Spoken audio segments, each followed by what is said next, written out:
Bagaimana kabar Bapak hari ini? Sebelum mulai akan mencairkan suasana, saya izinkan saya untuk berpantun. Mobil balap cepat melajunya. Mohon maaf saya menyita waktunya. Dan saya juga mengucapkan terima kasih yang sebesar-besarnya atas kesempatan ini saya dapat berbincang dengan Bapak Kepala. Seperti yang Bapak Kepala ketahui, saya ini sedang dalam pendidikan doktorat.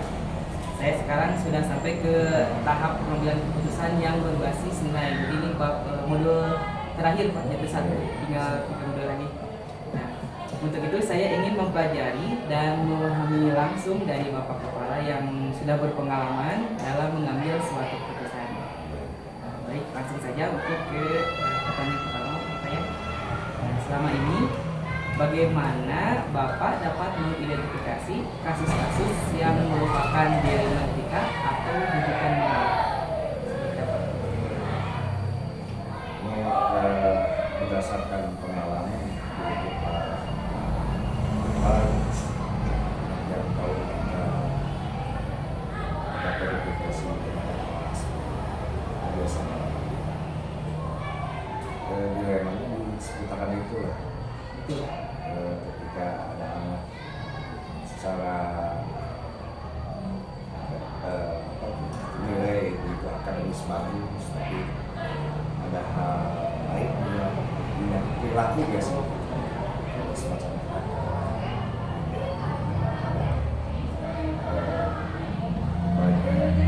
tidak masuknya padahal secara akademis Anak bagus. dia itu nilai bagus.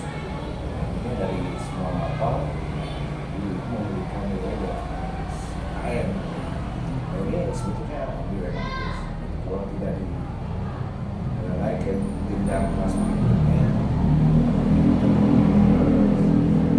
tidak rela kita. Betul. Dalam hal ini kadang-kadang kelas sekolah itu tidak bisa memutuskan sendiri, tapi berdasarkan dewan guru rapat Betul sekali.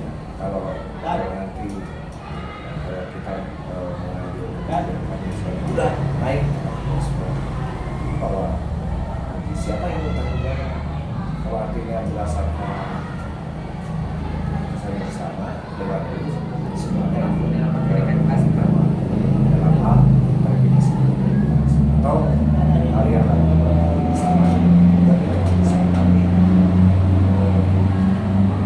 lulusan kelas 9 banyak dilema seperti Baik, sekarang kita lanjutkan ke pertanyaan kedua. Selama ini, bagaimana Anda atau Bapak menjelaskan pengambilan keputusan di sekolah Bapak, terutama untuk kasus-kasus di mana ada dua kepentingan yang sama-sama benar atau sama-sama mengandung nilai kebajikan. Jadi ada dua kasus, dua-duanya mengandung nilai kebajikan, dua-duanya benar. Jadi bagaimana keputusan Bapak dalam menjalankan keputusan pengambilan keputusan? contoh misalnya apa Misalnya seperti yang Bapak sebutkan tadi yang pertama, jadi siswa ini berbakat dalam nilai akademiknya bagus, tapi dari segi akhlaknya mungkin kurang. Jadi sebenarnya mah untuk menaikkannya itu sesuatu yang tepat, tapi dilihat dari akhlaknya mungkin sesuatu yang tidak adil gitu. Tapi tidak benar. Jadi itu yang disebut dengan dilematika. oh iya ya seperti tadi di pertanyaan awal bahwa itu kan kembali ke keputusan bersama. Ketika kita sudah memutuskan sesuatu, artinya tidak hanya kepala sekolah yang nanti kedepannya harus bertanggung jawab, artinya bahwa bukan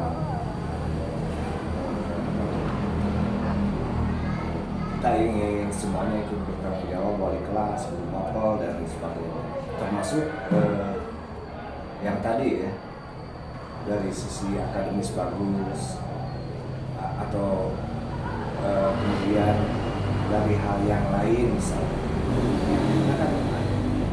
untuk meloloskan atau menaikkan siswa, meluluskan siswa ke jenjang berikutnya, ketingkatan berikutnya itu kita tidak hanya melihat dari sisi akademis, tapi dilihat dari berbagai macam aspek, termasuk perilakunya, kemudian tingkat kenalannya, kehadirannya, dan lain sebagainya. Artinya bahwa kita jangan sampai memponis anak lah, memponis anak bahwa anak ini dari akademisnya misalnya kurang baik, tapi tidak melihat sisi yang baik yang lain, aspek yang lain. Ketika kita memutuskan sesuatu yang salah, yang kurang tepat, artinya kerugian bagi siswa yang bersangkutan. Nah, oleh karena itu biasanya saya punya prinsip bahwa hari ini anak nilainya jelek dari sisi akademis, barangkali siapa tahu di tahun yang akan datang kamu lebih berkembang lagi, lebih baik lagi, lebih optimal lagi. Kira-kira itu saja. Ya, jadi dalam jalan pemilihan Bapak tadi berbincang atau menanyakan dulu kepada Dewan dulu pada saat Bapak verifikasi apa ya. Nah, kemudian langkah atau prosedur apa yang biasa Bapak lakukan selama ini ketika hal itu terjadi, Pak? Prosedurnya tadi, jadi bahwa itu dimusyawarahkan atau lalu dilakukan bahwa semua dengan pendapatnya, tidak hanya satu, semuanya, baik guru mapolnya, wali kelasnya maupun guru yang lain, ya termasuk para wakil kepala sekolah. Kita akan tidak hanya melihat sisi negatifnya, tapi lebih luas lagi bahwa anak ini punya kelebihan di bidang yang lain. Nah, oleh karena itu bahwa dari sudut-sudut yang lain yang lebih positif, sehingga anak ini terus selamatkan, baik lulus dari SMP ini maupun naik ke jenjang kelas berikutnya. Baik, Pak. Jadi hal-hal apa saja yang mungkin selama ini sudah Bapak anggap efektif dalam pengambilan keputusan pada kasus yang barusan, kasus dilema etika yang sudah Bapak sebutkan sebelumnya? Ya. Yang barusan, ya.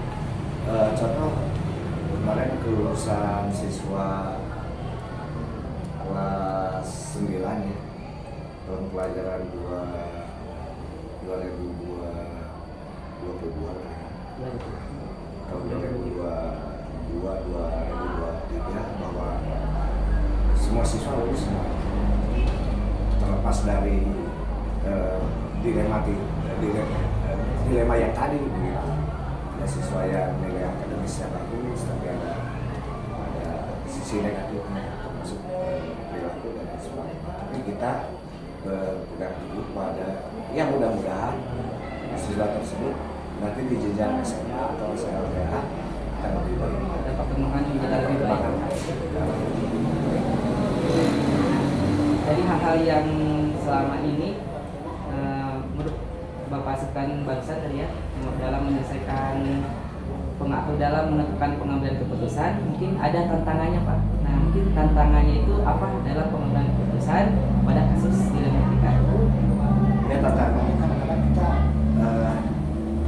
sudah menerima ya, begitu ya. Betul. Secara idealis bahwa anak ini nilainya misalnya kurang, itu kan secara normatif barangkali kita seolah-olah tidak adil, tidak adil lah, tidak adil, tidak rela bahwa anak ini diluluskan atau naik ke jenjang kelas berikutnya. Hanya kita punya prinsip tadi bahwa anak ini dalam proses perkembangan, siapa tahu di kelas berikutnya, jenjang kelas berikutnya lebih berkembang lagi. Ya, betul, Pak. Jadi memang harus ada rasa kasih sayang juga kita ke anak itu.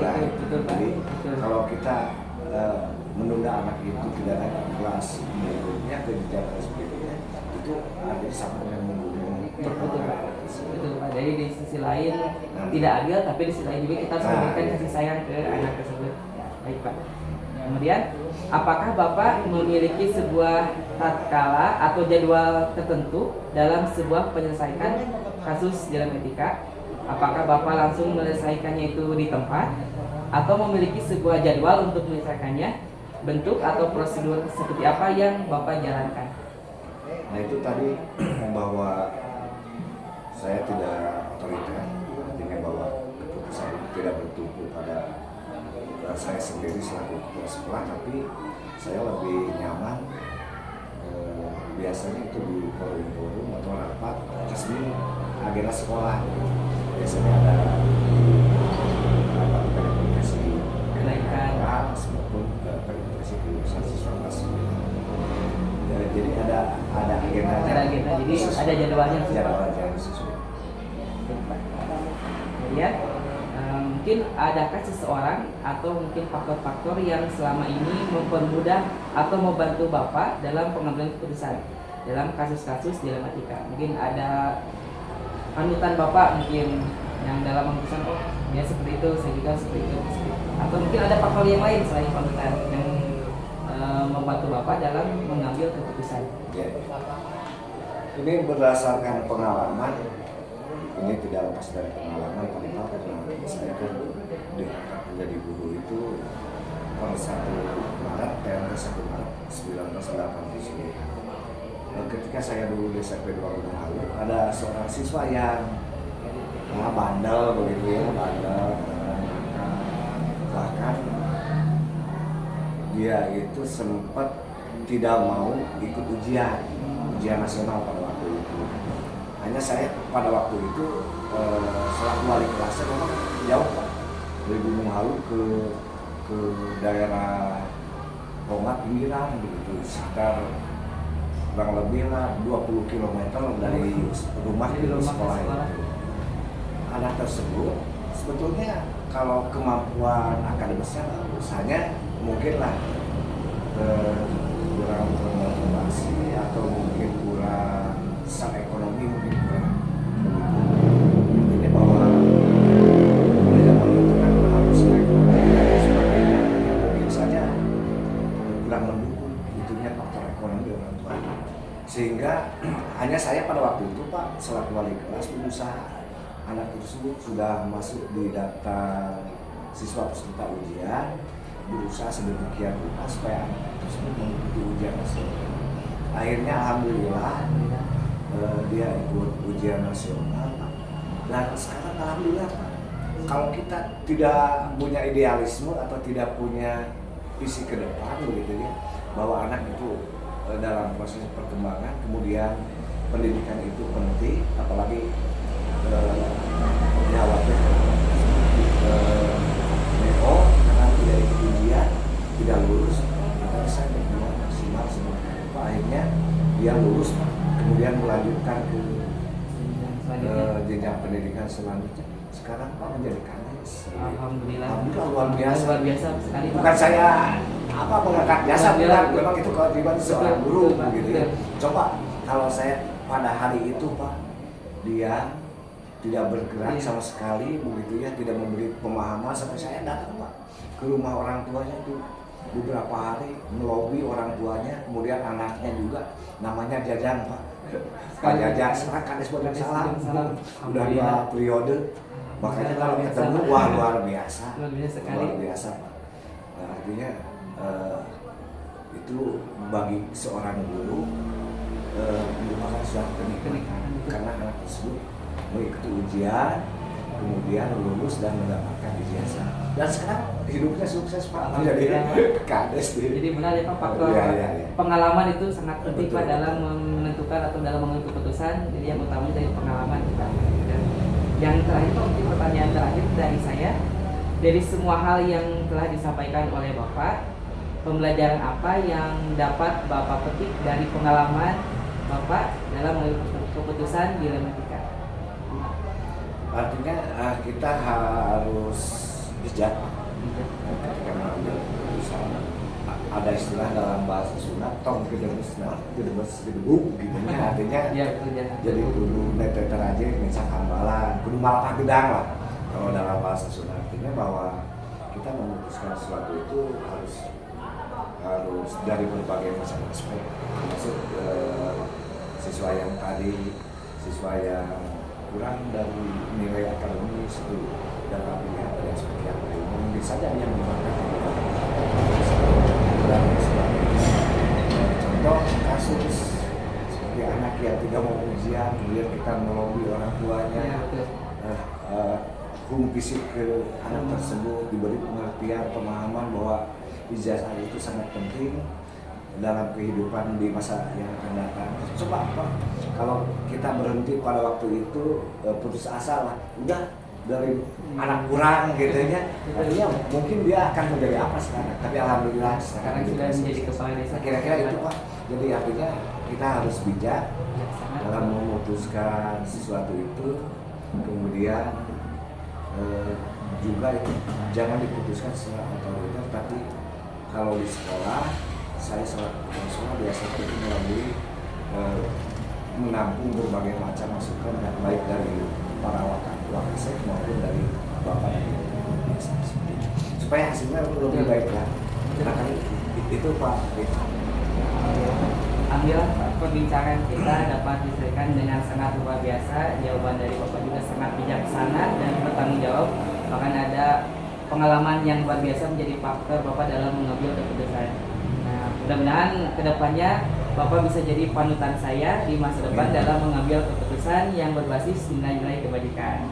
Mohon maaf jika dalam penyampaian saya memiliki banyak kekurangan dan mungkin ada kata-kata yang tidak berkenan, mohon dimaafkan. Terima kasih yang sebesar-besarnya. Assalamualaikum warahmatullahi wabarakatuh. Waalaikumsalam warahmatullahi wabarakatuh. Terima kasih pula Pak Rifa. Mudah-mudahan Pak Rifa diberikan kemudahan dan kelancaran, sukses selalu dan kita diberi kesehatan. Amin, amin. Terima kasih. Sama Pak, saya terima kasih banyak Pak. Tunggu, Pak.